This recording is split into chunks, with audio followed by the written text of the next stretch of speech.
Hello viewers, আসসালামু আলাইকুম। Welcome to my another new blog. সবাই কেমন আছেন? আশা করি অনেক ভালো আছেন। আলহামদুলিল্লাহ, আমিও খুবই ভালো আছি।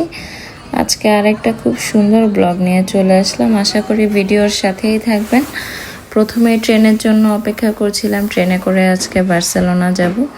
আর আমাদের এখান থেকে বার্সেলোনা যেতে ট্রেনে করে 1 ঘন্টা লাগে। তারপর ট্রেনে উঠে বসে বাইরের কিছুটা ভিউ নিয়ে নিলাম। বাইরের কিছু ভিউ নেওয়ার সাথে সাথে আমাদের 1 ঘন্টার মতো লেগেছে। তারপর আমরা 1 ঘন্টা পর পৌঁছে গিয়েছি। এটা হচ্ছে বার্সেলোনায় বাংলার মেলা, যেখানে বাংলাদেশ থেকে সিঙ্গার আসছে।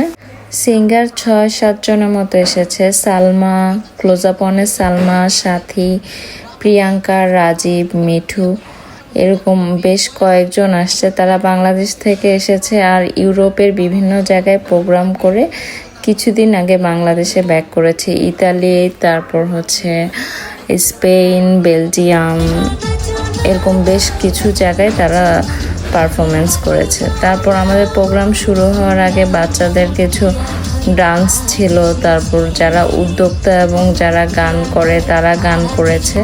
আর প্রোগ্রামটা কিন্তু অনেক বেশি সুন্দর হয়েছে, কারণ খুব অ্যারেঞ্জ করা ছিল।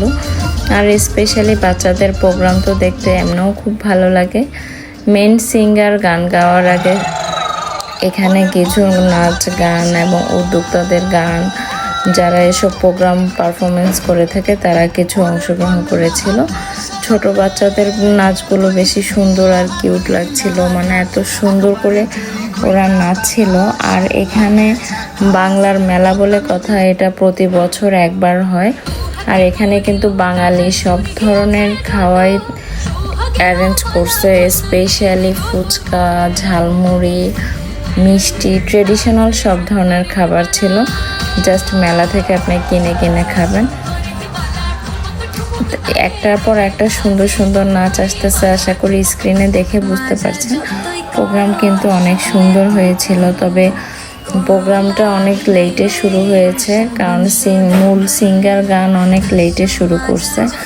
আর এতক্ষণ পর্যন্ত পুরো সিঙ্গারের তো প্রোগ্রাম দেখা সম্ভব না, তাই আমি কিন্তু ভিডিও পুরা করিনি। আমি যতক্ষণ ছিলাম ততটুকুই ক্লিপস নেওয়া হয়েছে।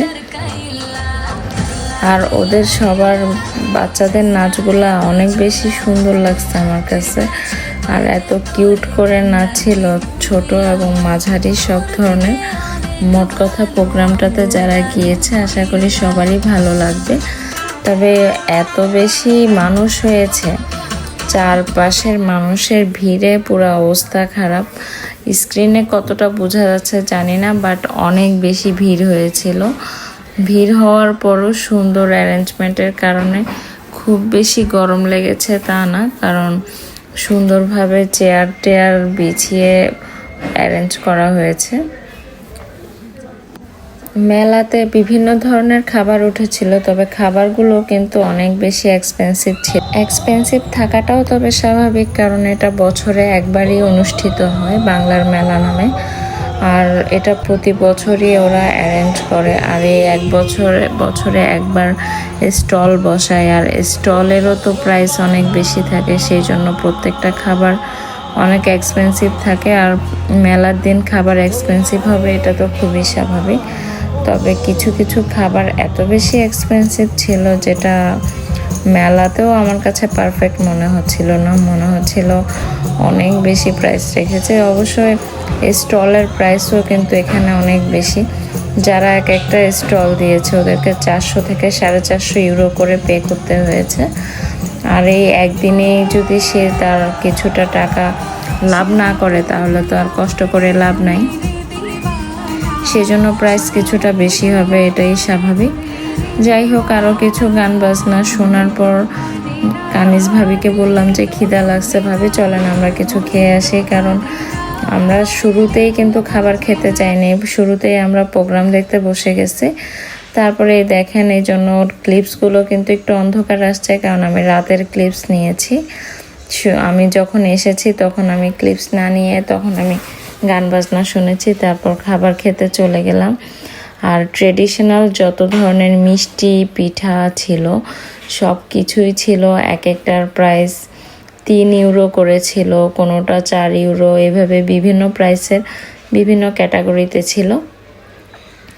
তো আমার সাথে যে ভাবি ছিল, কানিজ ভাবি, উনি কিছুটা মিষ্টি কিনছিল। আমি তো মিষ্টি কিনি নাই, কারণ আমি নিজেই বাসায় প্রায় মিষ্টি বানাই। তারপর এখানে ফ্রুট সালাদ ছিল, জুস ছিল।